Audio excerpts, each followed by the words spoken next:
New tattoos. Anybody like it?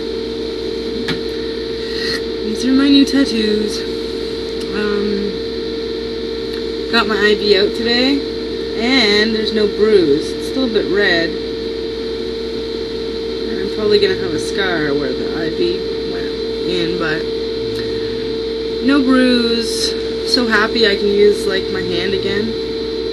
So I treated myself to new tattoos, and yeah, I'm totally in love with them. So what else? Bought 2 new shirts, went to the bar, got my eyebrow ring changed back to a hoop because I had a barbell in, and I've had to replace the bottom bead 3 times because I guess anybody who's ever watched my vlogs knows I rub my eyes, so I must have rubbed my eyes in my sleep and the ball kept falling out and it was rubbish, so I said fuck it. I'm supposed to keep these little thingies on. They're saran wrap with goo on them. I'm supposed to tape them like that for like 8 hours or some shit, I don't know. But I'm not going to because, like, frankly, look at how small these are.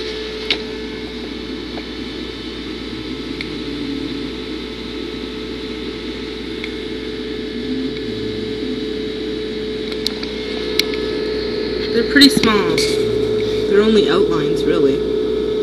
So yeah, and also, on my back, I don't know if you can see, but see where the blank spots are up here? Right here, I'm gonna get the outline done for my angels. There's 2 other angels that I'm getting put on, and they're holding a banner. And the whole tattoo by itself, like the whole add-on that I'm getting is $300, but my tattooist loves me, so he's gonna let me do it in pieces. I'm just gonna get the outline done for $150, and then the blood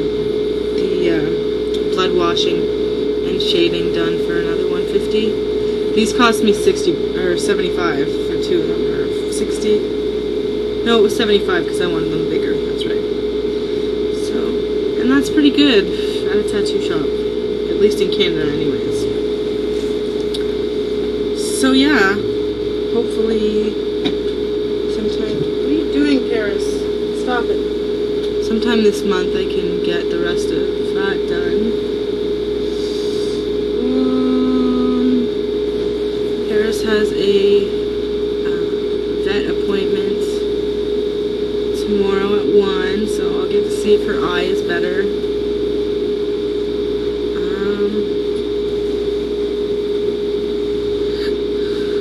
3 minutes. I didn't make a I went back to the hospital on Monday to check my cellulitis to see how it was and everything. And I go in, and it's supposed to be a follow-up. So they look at it, they say, yeah, it's healing, goodbye. So I go in, and my ankle is really swollen. It's actually not swollen now, but at the time it was like a cankle. It was worse than a cankle.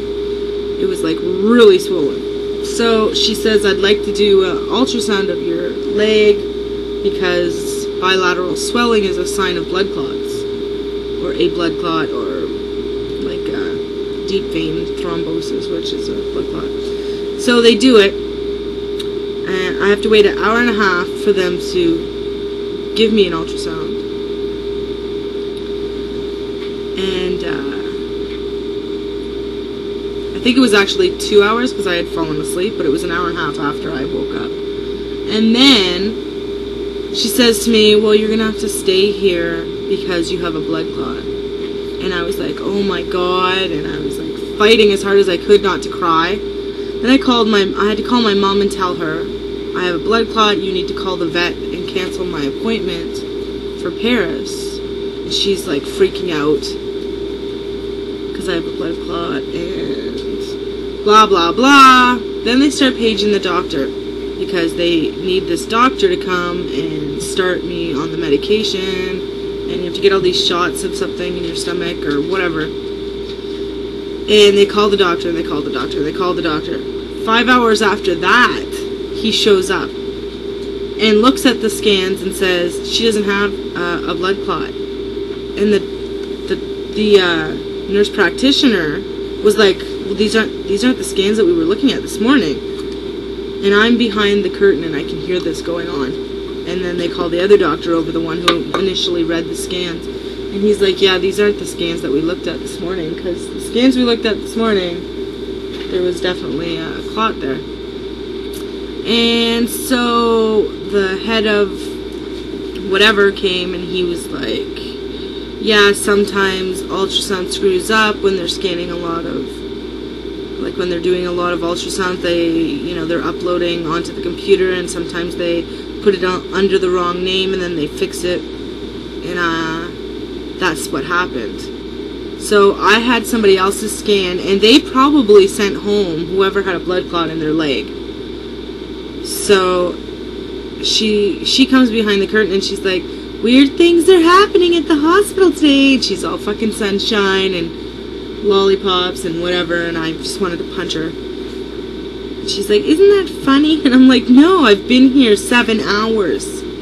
I'll tell you, that's fucking Canadians' healthcare system at the best. Canadians. It's free healthcare, but you have to wait forever. Like, God forbid you need surgery because you have to book a consultation, which takes like 3 to 6 months to get. Then after that, you have to book the actual surgery, which takes like another 6 months. So, God, it's ridiculous. I was there longer than the doctors were. That's how sick that is. I was so fucking livid. And I'm like, well, okay, if I don't have a blood clot, why does my ankle look like this? Well, it must be the cellulitis. And I'm like, I just finished telling you. You took a history, and I just finished telling you I've been having this swelling in my ankle for like a year. And you told me that blood clots can do that. So I'm going to go and get it done again, because I don't trust those fucking people. And I'm also going to complain to the administrator of the hospital that if a department like X-ray or ultrasound or whatever makes a mistake, that there should be a rule that they repeat, that they have to tell somebody about it. Don't just fix it and not tell anybody. So, like, the old man that they sent home without a blood clot probably has a blood clot. And if that happens to loosen and travel anywhere, he could have a stroke, he can have an air embolus, or he can have a heart attack. And he's an old guy, you know, that's sad. Anyways, that's my story. Fucking 8 minutes later. I'll talk to you later.